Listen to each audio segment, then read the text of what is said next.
Yemen के Iran समर्थक Houthi विद्रोहियों ने खाड़ी की जंग में अब वो कदम उठा लिया है जिसने दुनिया के सबसे व्यस्त समुद्री रास्ते को बारूद के ढेर पर लाकर खड़ा कर दिया।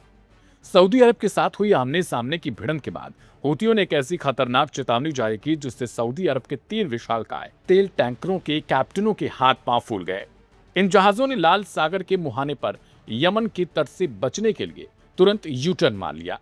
अंतर्राष्ट्रीय समाचार एजेंसी रॉयटर्स की रिपोर्ट के मुताबिक ये 3 टैंकर शिनलोंग यांग, रोडोस और अमेजन सऊदी के यंबू बंदरगाह से लाखों बैरल कच्चा तेल लादकर स्वेज नहर की ओर बढ़ रहे थे, लेकिन हूतियों की धमकी मिलते ही इन्होंने रास्ते से हटने में ही अपनी भलाई समझी।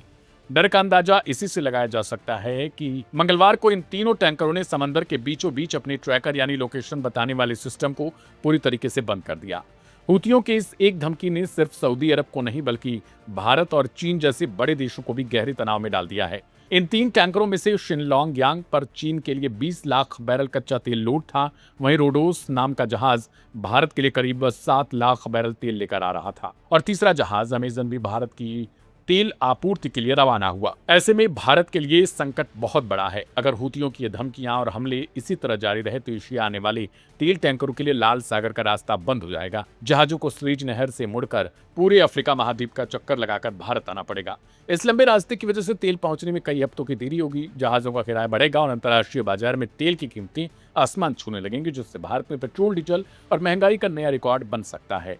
दुनिया जानती है कि हूती विद्रोही अपने दम पर इतनी बड़ी जंग नहीं लड़ सकते। इनकी ट्रेनिंग से लेकर हथियारों की कमान तक सब कुछ ईरान के सुरक्षा बलों के रिमोट कंट्रोल से चलता है। हूतियों ने यमन के तटीय इलाके पर कब्जा जमा रखा है, जिसके जरिए वे बाब अल मंदेब यानी द गेट ऑफ टीयर्स पर नियंत्रण रखते हैं। ये वो सकरा रास्ता है जो लाल सागर को हिंद महासागर से जोड़ता है। जब ईरान ने होर्मुज का जलमार्ग बंद कर दिया तब सऊदी अरब के लिए अपना तेल दुनिया को बेचने का इकलौता सुरक्षित रास्ता यही यंबू बंदरगाह और लाल सागर बचा था। रोज लाखों बैरल तेल इसी रास्ते से एशिया भेजा जा रहा था, लेकिन अब ईरान के इशारे पर हूतियों ने सऊदी अरब के इस आखिरी वैकल्पिक रास्ते को भी असुरक्षित बना दिया, जिससे सऊदी अरब की अर्थव्यवस्था को भारी झटका लगा है। अंतर्राष्ट्रीय बीमा कंपनियों ने महज 24 घंटे के भीतर जहाजों के बीमे की कीमतें कई दुगुना बढ़ा दी। सऊदी अरब की घेराबंदी करके ईरान असल में उसे अमेरिका से नजदीकियों की सजा दे रहा है। अमेरिकी राष्ट्रपति डोनाल्ड ट्रंप का सऊदी के क्राउन प्रिंस के साथ बेहद अच्छा रिश्ता और करीबी है। हाल ही में दोनों देशों के बीच हुआ परमाणु समझौता ईरान को भड़काने वाला है। ईरान अब अपने लड़ाकों के जरिए सऊदी अरब की आर्थिक रीढ़ को तोड़ना चाहता है। बाब अल मंदेब में पूरी नाकेबंदी करना भले ही मुश्किल हो, लेकिन हूतियों के पास इतनी आधुनिक मिसाइलें और ड्रोन है कि वह सऊदी से जुड़े किसी भी जहाज को पल भर में समंदर में डुबो सकते हैं। अगर यह नाकेबंदी लंबे समय तक चली तो भारत और चीन जैसे बड़े तेल आयातक देशों को भारी महंगाई और तेल की भारी किल्लत का सामना करना पड़ेगा, जिससे बचना किसी के बस में नहीं होगा।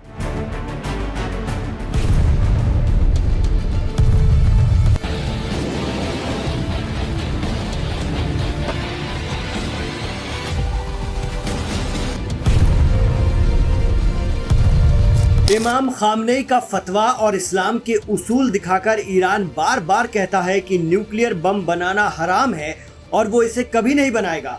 बावजूद इसके अमेरिका और इसराइल ने यही कहते हुए उस पर जंग थोपी कि वो परमाणु हथियार बना लेगा।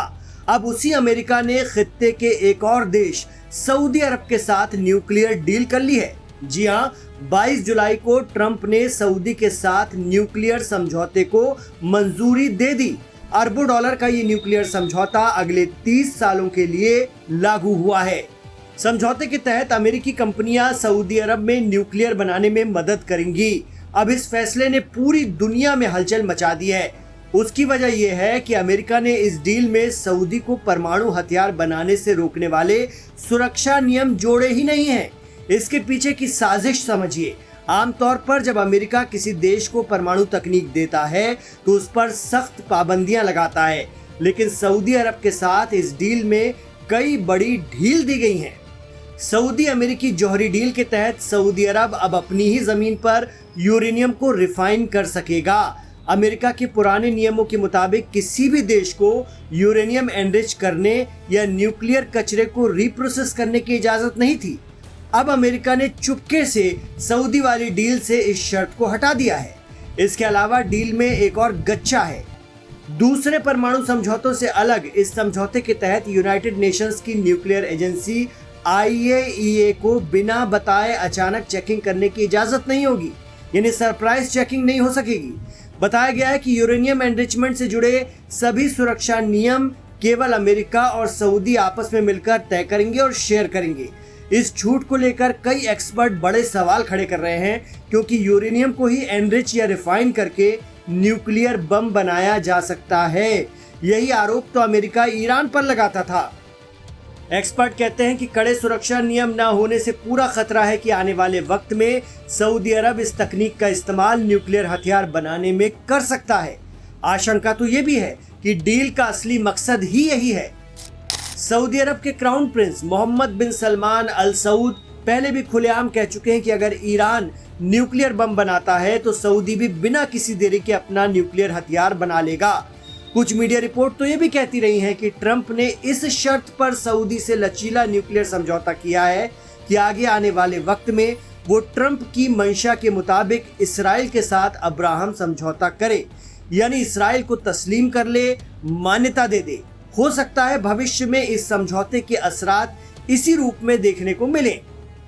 गौरतलब है कि साल 2025 में सऊदी अरब ने न्यूक्लियर पावर वाले एकमात्र मुस्लिम देश पाकिस्तान से भी डिफेंस डील की थी।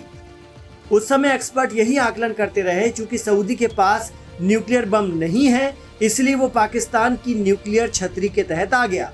लेकिन खित्ते के बदलते हालात के बीच अब जिस तरह से अमेरिका ने सऊदी के साथ न्यूक्लियर समझौता किया है, उससे अब वेस्ट एशिया में न्यूक्लियर हथियार बनाने की एक नई रेस शुरू हो सकती है।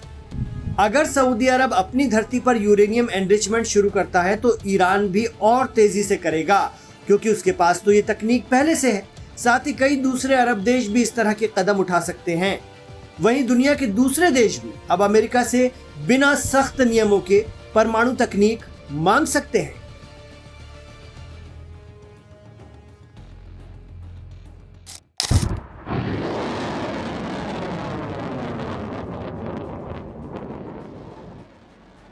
ईरान के इस्लामिक रिवॉल्यूशनरी गार्ड कॉर्प्स ने दावा किया कि उसने बहरीन में मौजूद अमेज़न के एक बड़े डेटा इंफ्रास्ट्रक्चर पर क्रूज मिसाइलों से हमला किया है। किसी भी कंपनी के डेटा सेंटर पर अटैक होता है तो सिर्फ उसका ही नुकसान नहीं होता, बल्कि उन कंपनियों पर भी असर पड़ता है जो AWS के सर्विसेज यूज कर रही हैं। इससे पहले भी अमेरिका और इसराइल ने ईरान पर अटैक किया था, तो जवाबी कार्रवाई करते हुए कई अमेरिकी टेक कंपनियों को निशाना ईरान बना चुका है, वो बीते 40 दिनों की जंग में। ज्यादातर बार टारगेट डेटा सेंटर्स ही होते हैं, क्योंकि इससे ज्यादा सर्विस डिसरप्शन होता है। अब तक इस दावे की किसी इंडिपेंडेंट एजेंसी ने पुष्टि तो नहीं की। बहरीन सरकार, अमेरिका और अमेज़न की ओर से भी इस पर ऑफिशियल बयान जारी नहीं किया गया।